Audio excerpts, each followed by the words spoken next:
ओम सर्वे भवन्तु सुखिनः सर्वे सन्तु निरामया सर्वे भद्राणि पश्यन्तु मा कश्चित् दुःख भाग भवेत्। ओम शांति शांति शांति।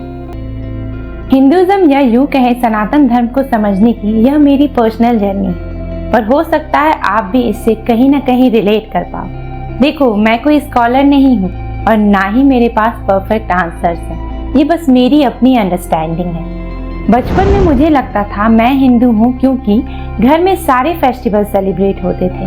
होली, दिवाली, नवरात्रि, दशहरा, छठ पूजा और भी बहुत कुछ। मंदिर भी जाते थे और कहानियाँ सुनते थे जैसे रामायण और महाभारत की। लेकिन ऑनेस्टली बोलूँ तो तब मुझे पता नहीं था कि इन सब का एक्चुअल मीनिंग क्या है। ये बस एक रूटीन की तरह था। फिर एक दिन किसी ने कैजुअली पूछ लिया, तुम्हारे घर गणेश जी की पूजा होती है? मैंने कहा हाँ होती है।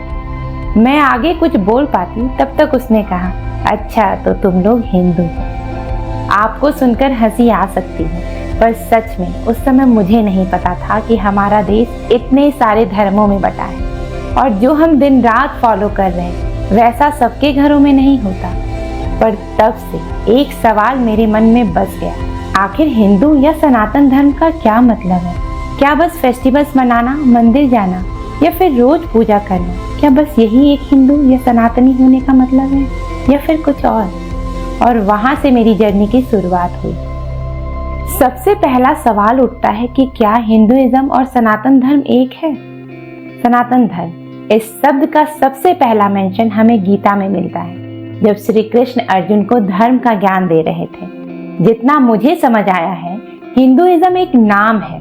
इस नाम के पीछे का कारण एक नदी हुआ करती थी, का नाम है सिंधु, जो एक संस्कृत शब्द है। कैलाश पर्वत से होती हुई यह नदी पंजाब में 5 नदियों का संगम बनाती है और इस सिंधु नदी के पास रहने वाले लोगों को सिंधु कहा जाता था। बाद में जब ग्रीक्स और पर्शियन ने भारत पे आक्रमण किया तब वे अपनी भाषा में सिंधु को हिंदू कहने लगे और ब्रिटिश राज आते आते यही नाम एक धर्म की तरह देखा जाने लगा। थोड़े और समय बीतने पर ये नदी बन गई इंडस और इस नदी के नाम पर ये जगह बन गई इंडिया। शॉर्ट में कह सकते हैं हिंदुइज्म एक नदी के पास में रहने वाले लोगों का नाम हुआ करता था। हमारा धर्म, जिसकी बात श्री कृष्ण ने महाभारत के समय की थी, वह है सनातन धर्म। दूसरे धर्म की तरह सनातन धर्म के कोई एक फाउंडर या कोई एक किताब नहीं है। कुछ लोग इसे धर्म समझते हैं, कुछ जीवन जीने का तरीका तो कुछ ज्ञान का माध्यम। हमारे ग्रंथों और इतिहास की माने तो ऐसे कई सारे सबूत हैं जो बताते हैं कि सनातन धर्म करीब 90,000 साल या उससे भी ज्यादा पुराना है। सनातन का मतलब ही होता है इटर्नल, यानी जो हमेशा से है और जो कभी खत्म नहीं होगा। एक ऐसा धर्म जो समय के परे है, जो समय के पहले भी था और समय के बाद भी रहेगा। मैंने अपनी जर्नी की शुरुआत क्वेश्चन से की। कभी मम्मी पापा से पूछा, कभी घर के बड़ों से और कभी खुद से। मैंने थोड़ी बहुत बुक्स पढ़ी और कुछ स्पिरिचुअल टीचर्स की बातें सुनी। इन सब से मुझे समझ में आया कि सनातन धर्म एक ही लाइन में डिफाइन नहीं हो सकता। कई सारे स्कॉलर्स ने इसे समझने में अपनी पूरी जिंदगी बिता दी। 4 वेद, 108 उपनिषद, 18 महापुराण, 2 महाकाव्य, 555 सूत्र, भगवानों के लाखों रूप और अनगिनत कहानियां। ये एक बड़े ओशन की तरह है, हर जगह एक नई चीज मिलती है। हर ग्रंथ में छुपी है जीवन जीने की एक नई इंस्पिरेशन। जब हम सनातन धर्म की हिस्ट्री को ट्रेस करने की कोशिश करेंगे तो सबसे पहले बात आती है हमारे सबसे पुराने टेक्स्ट, जो है वेद। वेद ही है जो हमारे धर्म की नींव है। वेद का मतलब ही होता है ज्ञान, नॉलेज। यह सिर्फ एक किताब नहीं है बल्कि ज्ञान का भंडार है।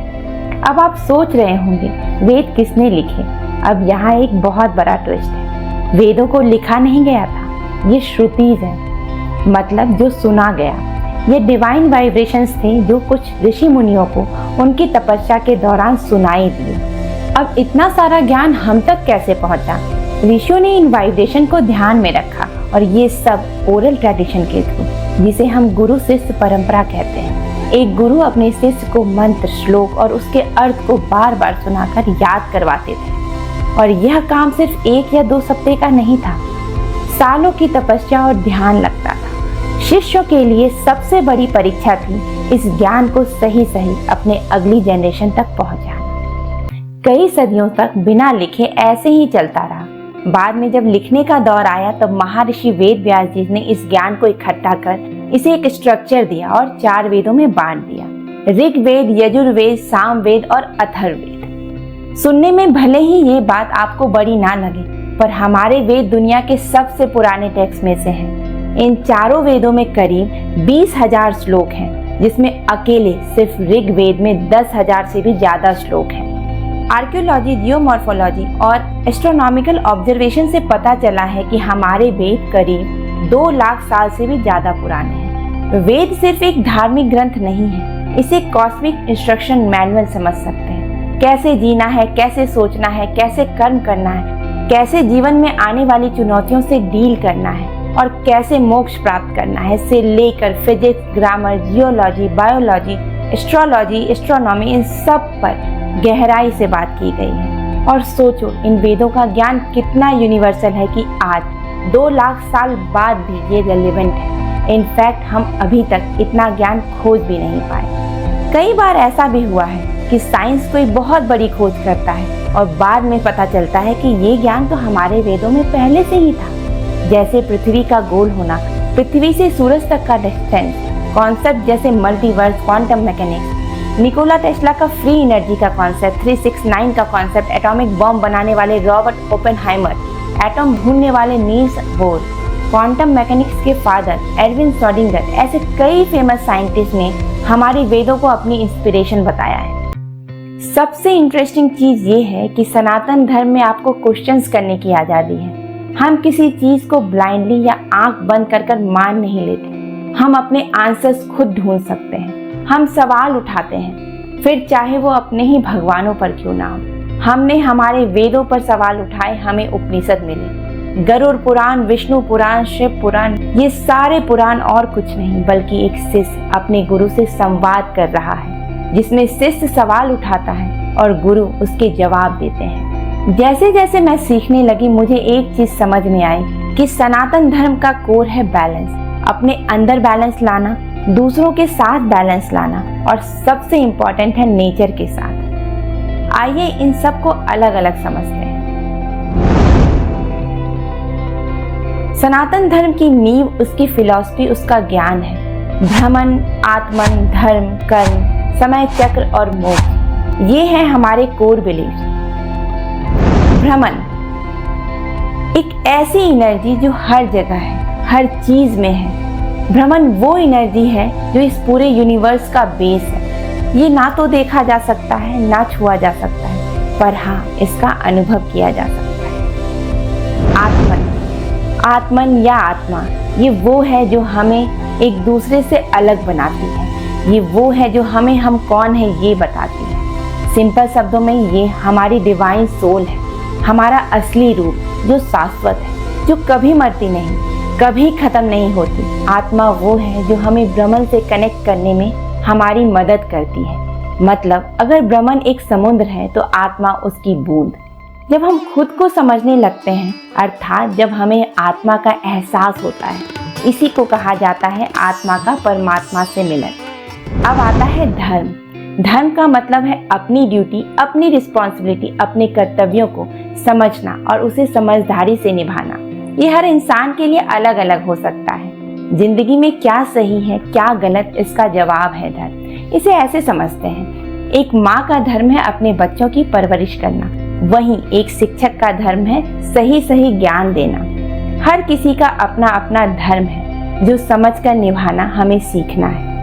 धर्म कोई बाउंड्री से बंधी हुई चीज नहीं है, इसमें कोई संकुचित विचारधारा नहीं है। मतलब अगर आप इतना पालन कर रहे हैं तो ही आप धार्मिक हैं, ऐसा बिल्कुल नहीं है। बस कुछ रिचुअल्स या पूजा कर लेने से भी हम धार्मिक हो गए, ऐसा भी बिल्कुल नहीं है। धर्म जो है वो बहुत बड़ी चीज है। धर्म निभाना होता है, धर्म मानना नहीं होता। निभाने का मतलब है हम किसी को तकलीफ, परेशानी ना दें, किसी से जलन ना करें, किसी का बुरा ना चाहे ना करें।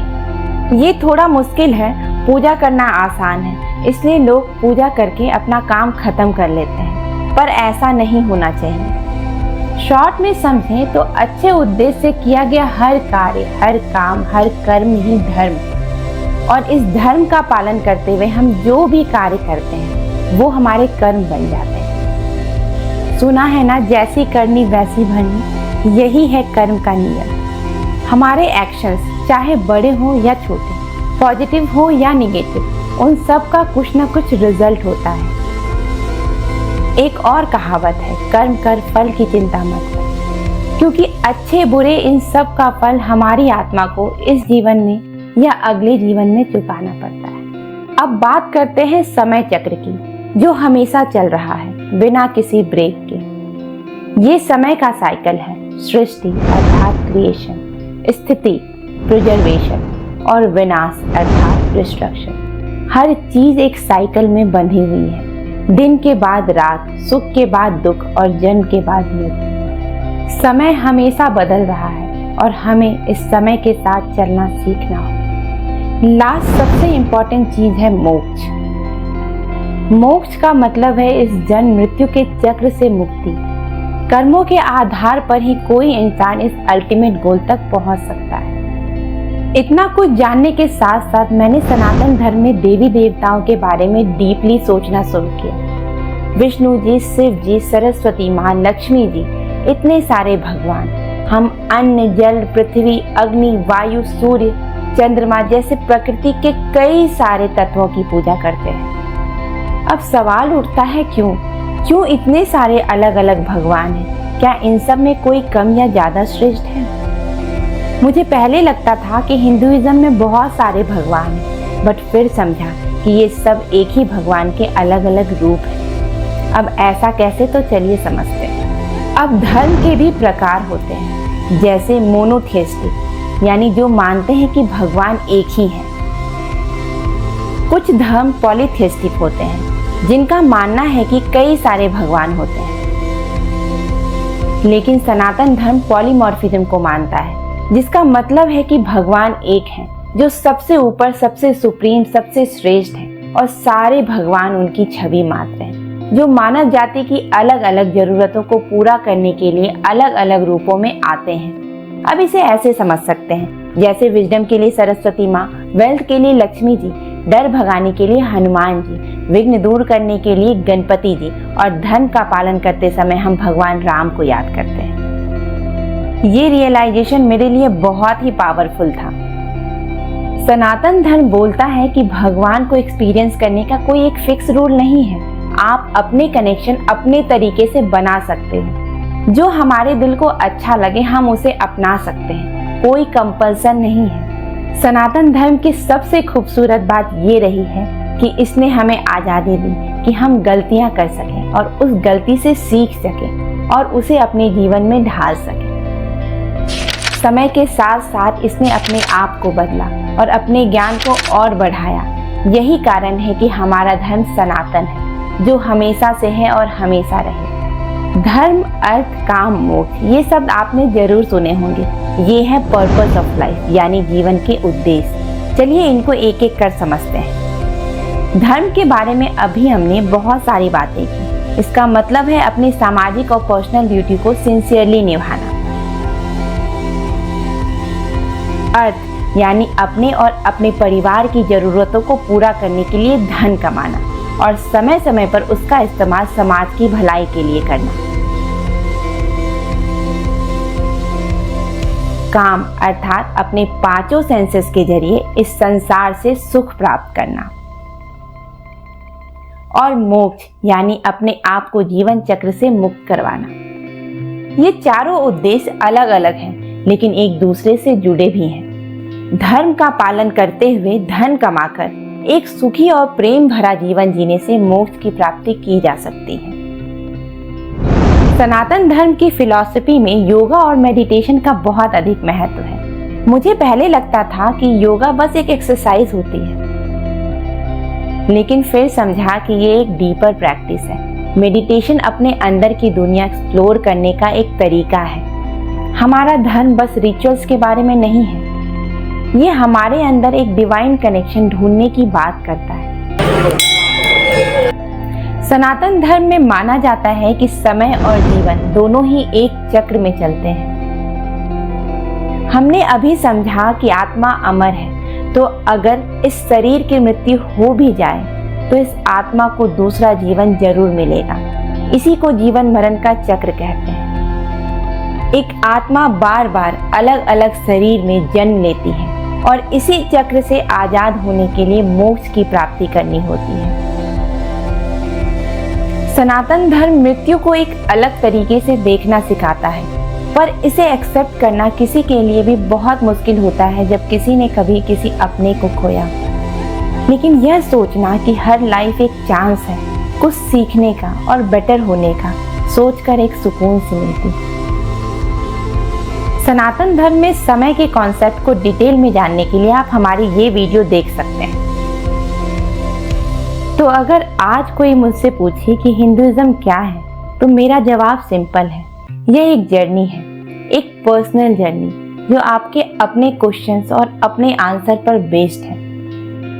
यह एक रास्ता है जिसमें आप पीस और हार्मनी ढूंढते हो, अपने अंदर भी और अपने आसपास भी। अंत में मैं बस ये कहूँगी कि सनातन धर्म के बारे में अभी मुझे बहुत कुछ सीखना है। ये जर्नी अभी खत्म नहीं हुई, ये जर्नी चलती रहेगी और इस जर्नी का एक अलग ही मजा है।